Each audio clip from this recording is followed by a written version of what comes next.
Hello and welcome to Zoology Pathshala. In today's video, we are going to discuss about basic principles of genetic engineering. आज की इस video में हम genetic engineering के basic principles के बारे में बात करेंगे। तो आई होप आप इस टॉपिक को स्किप नहीं करेंगे और अच्छे से इस वीडियो को पूरी तरह से देखेंगे। ये टॉपिक हमारा बीएससी और एमएससी लेवल दोनों में ही इम्पॉर्टेंट रहता है। आइए स्टार्ट करते हैं। सबसे पहले हम समझ लेते हैं कि जेनेटिक इंजीनियरिंग क्या होता है।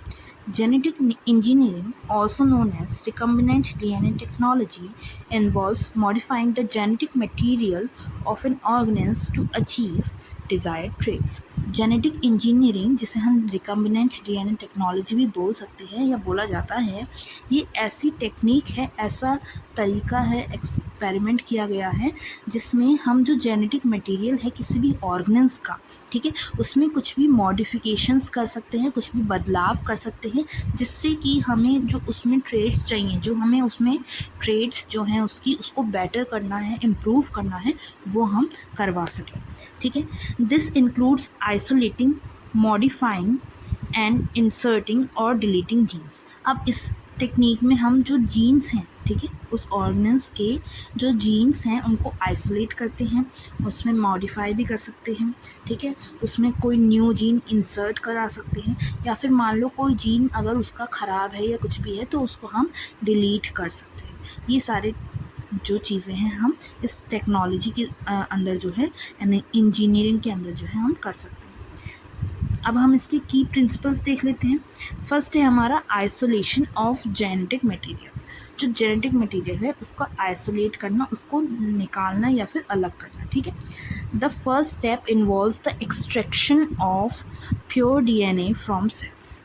जो सेल्स हैं, ठीक है, ऑर्गेन्स के जो सेल्स हैं उसमें से हमारा जो डीएनए है उसको प्योर फॉर्म में एक्सट्रैक्ट करना और निकालना, ये हमारा फर्स्ट स्टेप होता है आइसोलेशन। ठीक है, अब इसमें जो सेल्स होते हैं वो लाइज्ड होते हैं। लाइज्ड मतलब कि उनको जो एंजाइम्स हैं वो उस पर वर्क करते हैं जिससे कि उसका डीएनए मटेरियल जो है, क्रोमैटिन मटेरियल जो है, वो लूज़ पड़ जाए और डीएनए हमें दिखाई देने लगे। अब कौन कौन से एंजाइम्स ऐसे कर रहे हैं?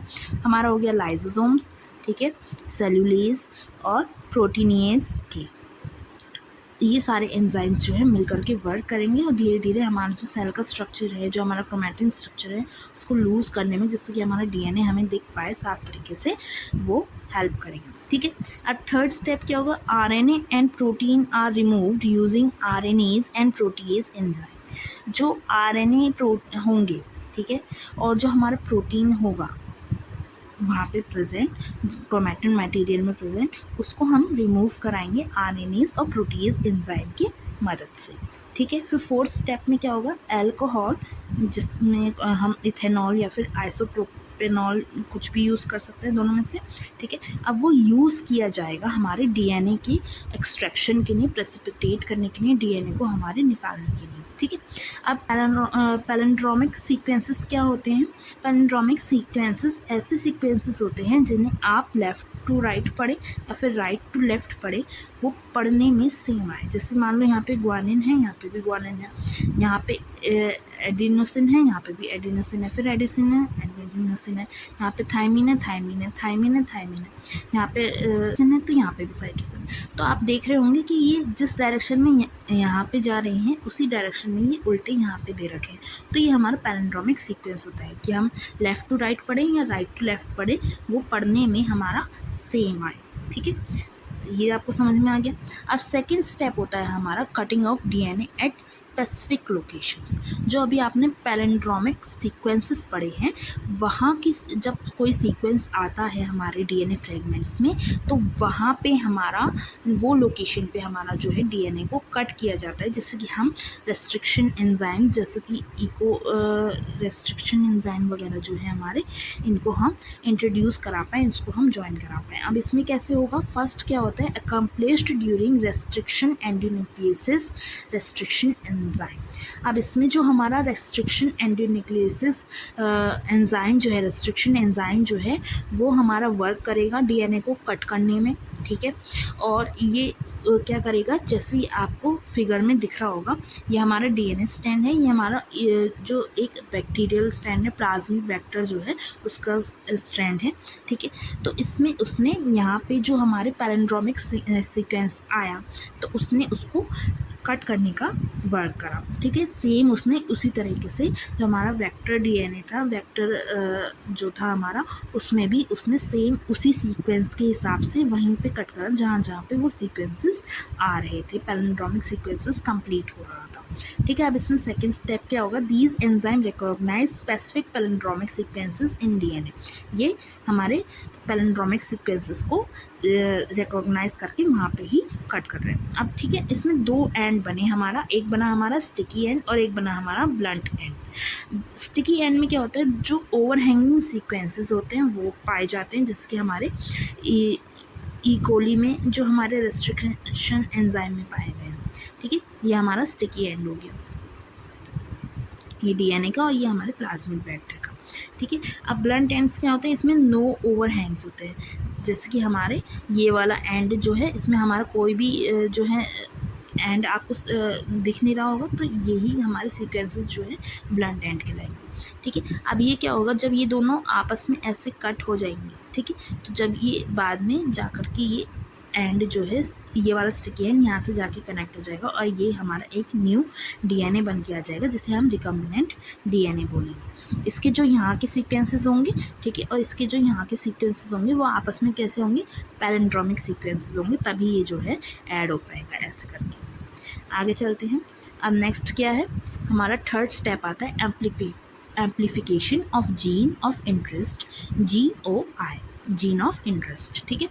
इसमें क्या होता है, जो हमारा पॉलीमरेज चेन रिएक्शन होता है उसको यूज़ करा जाता है, ठीक है, जिससे कि हमारा जो मल्टीपल कॉपीज़ हैं उस जीन की वो बनाई जा सके। Polymerase chain reaction is use to make multiple copies of the gene, ठीक है। अब इसमें PCR में क्या होता है, सबसे पहले हम डीनेचुरेट करते हैं, ठीक है, फिर एनीलिंग होती है और फिर एक्सटेंशन होता है हमारा उस जीन का, उस स्ट्रैंड का, ठीक है। ये हमारा आपको डायग्राम में दिख रहा होगा। सबसे पहले हमारे स्टेप 1 में डीनेचरिंग हो रही है 95 डिग्री सेल्सियस पे डीएनए स्ट्रैंड्स की। दोनों स्ट्रैंड्स हमारे अलग अलग हो गए, ठीक है। ये हमारे डीएनए प्राइमर्स हैं, ये जा कर के हमारे 5N पोजीशन पे जो 3N पोजीशन पे अटैच हो गए, ठीक है। इस एनीलिंग में 55 डिग्री सेल्सियस में होगा ये। फिर हमारा स्टेप्स 3 में सिंथेसाइजिंग हुई, जो कि हमारे 70 डिग्री सेल्सियस पे होगा। इसमें जो टैग पॉलीमरेज है वो आकर के हमारे डीएनए प्राइमर से अटैच हो जाएगा और फिर हमारा सिंथेसिस जो है कॉम्प्लीमेंट्री स्ट्रैंड का वो हमारा स्टार्ट होगा, ठीक है। मैंने आपको बताया था कि ये 5:3 की डायरेक्शन में ही होता है। फिर हमारा ये जो है डीएनए स्ट्रैंड के जो कॉम्प्लीमेंट्री स्ट्रैंड है वो पूरे बन करके तैयार हो जाएंगे। तो ये हमारा एम्प्लीफिकेशन हो गया, जो हमारे जीन्स थे उनकी कॉपी हो गई, जो हमारा जेनेटिक मटेरियल था उसकी कॉपी जो है हमने तैयार कर ली, तो इसी को बोलेंगे हम एम्प्लीफिकेशन, ठीक है। समझ आ गया? आई होप ये आपको तीनों स्टेप्स अभी तक समझ में आए होंगे। नेक्स्ट है हमारा insertion of gene into a vector. अब ये जो जीन्स हमने कॉपी करे हैं या जीन हमने मॉडिफाई करे हैं, इसका इंसर्शन हम किसी वेक्टर में करा सकते हैं, ठीक है, जिसमें भी हमें कराना है। अब इसको कैसे कराएंगे, जो डीएनए मॉलिक्यूल है उसको हम इंट्रोड्यूस करा सकते हैं। वेक्टर्स अब क्या क्या यूज़ कर सकते हैं हम, इसमें हम प्लाज्मिड ले सकते हैं कोई भी, ठीक है, बैक्टीरियोफेजिस ले सकते हैं, कॉस्मेट्स ले सकते हैं, या फिर हमारे आर्टिफिशियल क्रोमोसोम्स जो हैं उनको भी हम एज अ वेक्टर यूज़ कर सकते हैं। अब ये काम जो होता है जीन को एक वेक्टर में सील करने का, जोड़ने का, वो कौन करता है, हमारा डीएनए लाइगेज करता है। ये वर्क हमारा डीएनए लाइगेज करेगा, वो उस जीन को वेक्टर में जाकर के जोड़ देगा, ठीक है। फिफ्थ स्टेप आ जाता है हमारा introduction of recombinant DNA into host cell. तो हमने डीएनए बना लिया, रिकम्बिनेंट डीएनए, उसको जिस ऑर्गेनिज्म में हमें मॉडिफाई करवाना है हमारी जेनेटिक ट्रेट्स, उसमें हम कैसे इंट्रोड्यूस कराते हैं, ठीक है। इसके मेथड्स क्या क्या हैं जीन ट्रांसफ़र की। फर्स्ट है हमारा transformation, Uptake of DNA by bacterial cells. जो हमारे बैक्टीरियल सेल्स हैं उनसे हम डीएनए को लेंगे, ठीक है, ट्रांसफॉर्मेशन में हो गया ये। फिर है ट्रांसफेक्शन, ट्रांसफेक्शन में gene transfer into eukaryotic cells. जो यूकैरियोटिक सेल्स हैं उसमें हम जीन को ट्रांसफ़र करेंगे। थर्ड है माइक्रो इंजेक्शन, माइक्रो इंजेक्शन में जो हमारा होता है direct injection into the nucleus, जो न्यूक्लियस है उसमें हम डायरेक्ट इंजेक्शन कर सकते हैं रिकम्बिनेंट डीएनए का। फोर्थ हमारा हो गया जीन गन या फिर बायोलिस्टिक्स। बायोलिस्टिक्स में क्या होता है, जो हम DNA कोटेड पार्टिकल्स होते हैं उनको शूट करते हैं, ठीक है, उस जेनेटिक मटेरियल में। इलेक्ट्रोपोरेशन में क्या होता है, electric pulses opens membrane pores, जो मेम्ब्रेन के पोर्स हैं उसको ओपन किया जाता है इलेक्ट्रिक पल्सेस के द्वारा, जिससे कि हम ये DNA जो है उसमें इंट्रोड्यूस करा सकें। अब सिक्स्थ क्या हो गया, selection and screening of transformed cell. Transformation करा था हमने, ठीक है, तो उसमें हम सेलेक्ट करके और स्क्रीन करके ही उसमें हम जो है कि पता लगाते हैं इन ट्रांसफॉर्म्ड सेल्स का, ठीक है। Not all cells take up the recombinant DNA, so selection is needed. सारे सेल्स जो हैं वो रिकम्बिनेंट DNA को एक्सेप्ट नहीं कर सकते, तो इसलिए हमें ऐसे सेल्स को सिलेक्ट करना ज़रूरी होता है, ठीक है। Selectable markers, for example antibiotic resistance genes are used. जो एंटीबायोटिक रेसिस्टेंस जीन्स होते हैं उनको यूज़ किया जाता है एज ए सेलेक्टेबल मार्कर, ठीक है, कि हम यहाँ पे एक मार्क कर दे रहे हैं, एक सेलेक्टेबल मार्कर बना दे रहे हैं, तो वो हम एंटीबायोटिक रेसिस्टेंस जीन से यूज़ करके करते हैं।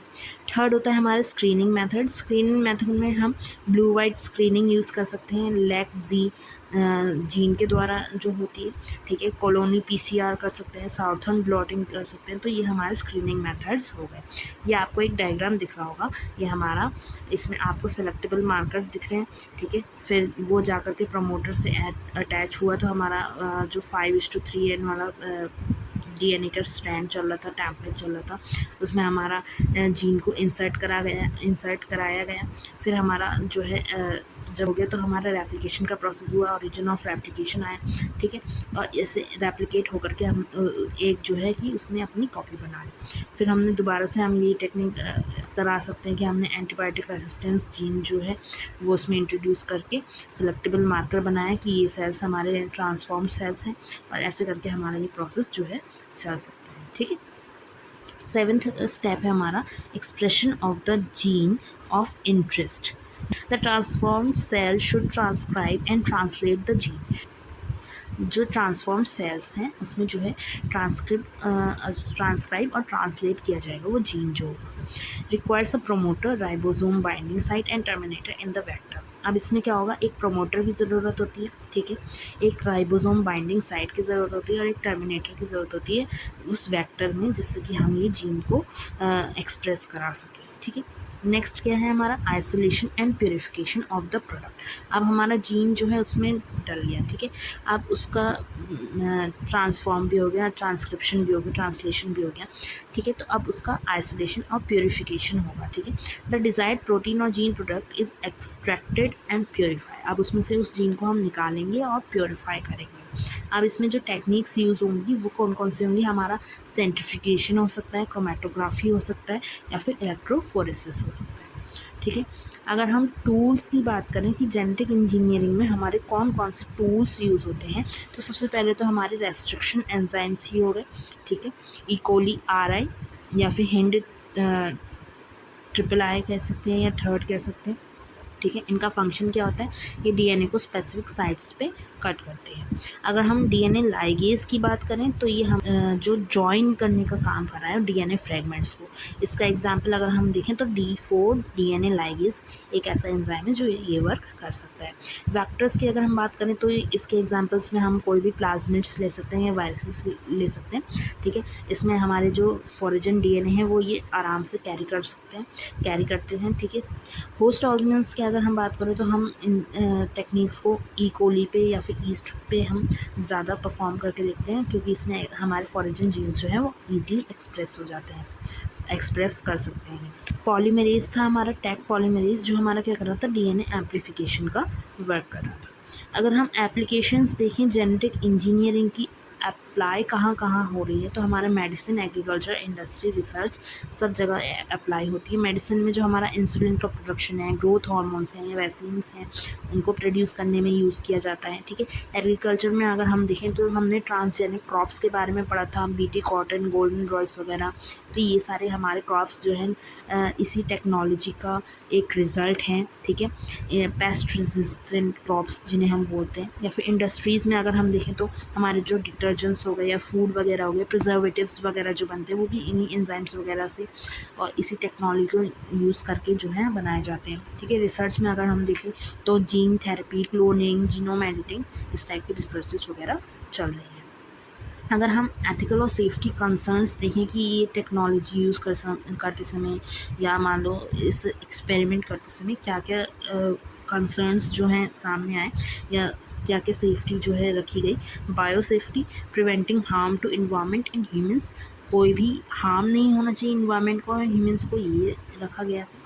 ठीक है, इसके द्वारा पूरी तरह से मतलब कि ध्यान में रखते हुए ही इस टेक्नोलॉजी को करा गया है। Bioethics, genetic privacy, GM food controversies, जो भी जेनेटिक प्राइवेसी है उसको रखा जाएगा। ठीक है, और जो भी हमारे फूड कंट्रोवर्सीज हैं, जेनेटिकली मॉडिफाइड फूड कंट्रोवर्सीज हैं, उसको क्लियर कराया जाएगा कि कोई भी फूड प्रोडक्ट वगैरह किसी तरह से किसी ह्यूमन वगैरह के लिए हार्मफुल वगैरह तो नहीं है, जेनेटिकली मॉडिफाइड प्रोडक्ट जो है। ठीक है, रेगुलेटरी बॉडीज़ जो है GEAC इंडिया में जो है रेगुलेटरी बॉडी है, और NIH जो है USA में हमारी एक रेगुलेटरी बॉडी है जो इन सब बातों का ध्यान रखती है और ये प्रैक्टिसेस, ये टेक्नोलॉजी को यूज़ करके अलग अलग टाइप की प्रोडक्शन जो है करती है। तो यही था हमारा आज का topic, basic principles of genetic engineering. I hope आपको ये वीडियो अच्छे से समझ में आई होगी, और अगर आपको ये वीडियो अच्छी लगी तो मेरे चैनल को सब्सक्राइब करना ना भूलिएगा, जूलॉजी पाठशाला।